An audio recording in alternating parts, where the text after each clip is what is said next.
요즘 들어 이상하게 피곤하지 않으세요? 자고 일어나도 개운하지 않고 예전보다 상처가 잘 낫지 않거나 기억력과 집중력이 예전만 못하다고 느끼신 적이 있나요? 많은 분들이 이런 변화를 나이 탓이라고 생각합니다. 하지만 그건 단순한 노화가 아닙니다. 당신의 몸속 세포가 지금 조용히 도와달라는 신호를 보내고 있는 것입니다. 그럼 지금부터 여러분의 생명을 바꿀지도 모르는 이야기를 시작하겠습니다. 당신의 건강, 다시 시작할 시간. 여기는 건강어게인입니다. 세포는 매일 수없이 분열하고 새로 태어나며 우리 몸을 유지합니다. 하지만 스트레스, 식습관, 수면 부족, 그리고 나이가 더해지면서 세포는 점점 제 역할을 잃어가기 시작합니다. 이것이 바로 세포 노화, 그리고 질병이 시작되기 전 가장 중요한 경고 단계입니다. 첫 번째 신호. 피로가 쉽게 쌓인다. 에너지 공장이 지쳐갈 때 세포가 늙기 시작하면 제일 먼저 느껴지는 건 피로감입니다. 충분히 쉬어도 개운하지 않고 조금만 걸어도 숨이 차며 예전 같지 않다는 생각이 자꾸 들죠. 그 이유는 세포 속에 있는 미토콘드리아 때문입니다. 미토콘드리아는 우리가 먹은 음식과 산소를 이용해 에너지를 만들어내는 일종의 세포의 발전소입니다. 그런데 이 발전소가 스트레스나 노화로 손상되면 에너지가 제대로 만들어지지 않아 몸이 쉽게 지치게 됩니다. 하버드 의대의 한 연구에 따르면 미토콘드리아 기능이 떨어진 사람은 피로 호소율이 2.5배 이상 높았다고 합니다. 즉, 피로는 단순한 나이 탓이 아니라 세포 속 에너지 공장이 약해졌다는 신호입니다. 이럴 때 필요한 건 단순한 휴식이 아닙니다. 세포를 깨워주는 활동이 필요합니다. 하루 20분 정도의 빠른 걷기, 가벼운 스트레칭, 그리고 깊은 호흡. 이런 작은 움직임이 세포 속 에너지 생산을 회복시켜줍니다. 또한 단 음식을 줄이고 단백질과 항산화 음식, 예를 들어 견과류, 녹차, 블루베리, 시금치를 매일 조금씩 챙겨보세요. 이 음식들은 세포가 다시 활력을 되찾는 데 도움을 줍니다. 이 두 번째 신호. 상처가 잘 낫지 않는다. 만성 염증의 그림자. 두 번째 신호는 상처 회복 속도입니다.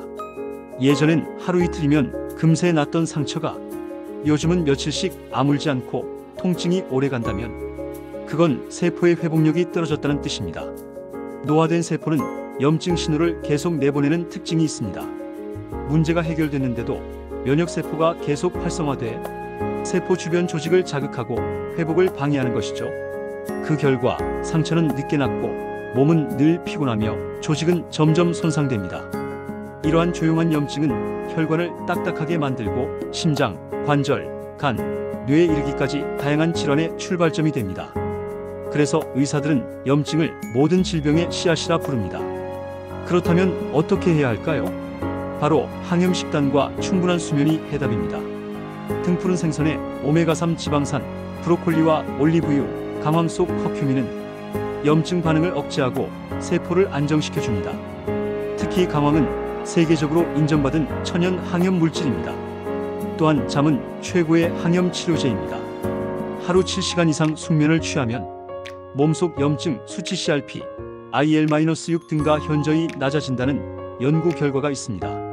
몸이 스스로 회복할 시간을 충분히 주는 것, 그것이 세포를 젊게 만드는 가장 확실한 방법입니다. 세 번째 신호. 기억력 저하와 집중력 감소. 뇌세포의 경고. 세 번째 신호는 기억력입니다. 이야기하던 중 단어가 생각나지 않거나 집중이 잘 안 되고 깜빡깜빡하는 일이 잦아졌다면 그건 뇌세포의 노화 신호입니다. 뇌세포도 세포입니다. 나이가 들면서 신경세포 사이의 연결, 즉 시냅스가 약해지고 산화 스트레스가 쌓이면 신호 전달이 느려집니다. 이때 작은 염증이 반복되면 뇌세포는 점점 손상되고 기억력과 판단력이 떨어지게 됩니다. 최근 미국 신경학회 발표에 따르면 뇌의 염증 수치가 높을수록 인지 기능이 빠르게 감소하는 경향이 있었다고 합니다. 즉, 기억력 저하는 단순한 건망증이 아니라 뇌세포가 지쳐가고 있다는 경고일 수 있습니다. 이럴 때는 뇌를 다시 사용하는 것이 해답입니다. 하루 30분 독서, 새로운 학습, 악기 연습 등 두뇌를 자극하는 활동은 뇌세포 간 연결을 강화합니다. 또한 오메가3 지방산 등푸른 생선, 들기름, 아마시유는 뇌세포의 세포막을 보호하고 염증 반응을 줄여줍니다. 기억력을 되살리는 첫걸음은 세포에 영향을 주는 식습관입니다. 몸이 보내는 세포의 목소리에 귀 기울이세요. 세포의 노화는 조용히 진행됩니다. 하지만 몸은 늘 신호를 보냅니다. 피로, 상처, 기억력, 이 세 가지는 단순한 노화의 증상이 아니라 세포가 보내는 SOS입니다. 이 신호를 무시하면 언젠가 큰 병으로 이어질 수 있지만, 반대로 지금부터라도 귀 기울인다면 몸은 스스로 회복을 시작합니다. 오늘부터 하루 20분의 걷기, 항염식품 한 끼, 그리고 7시간의 숙면을 실천해보세요. 이 작은 습관들이 모여 세포의 불씨를 되살리고 노화를 늦추며 질병을 예방하는 힘이 됩니다. 건강은 특별한 것이 아닙니다. 오늘 내가 먹는 음식, 오늘 내가 걸은 몇 걸음, 그리고 오늘 내가 잠시 쉬어준 그 순간 속에 있습니다. 몸의 세포를 돌보는 일, 그것이 곧 나 자신을 지키는 일입니다. 건강 어게인은 여러분의 세포가 다시 활력을 되찾을 수 있도록 늘 곁에서 함께하겠습니다.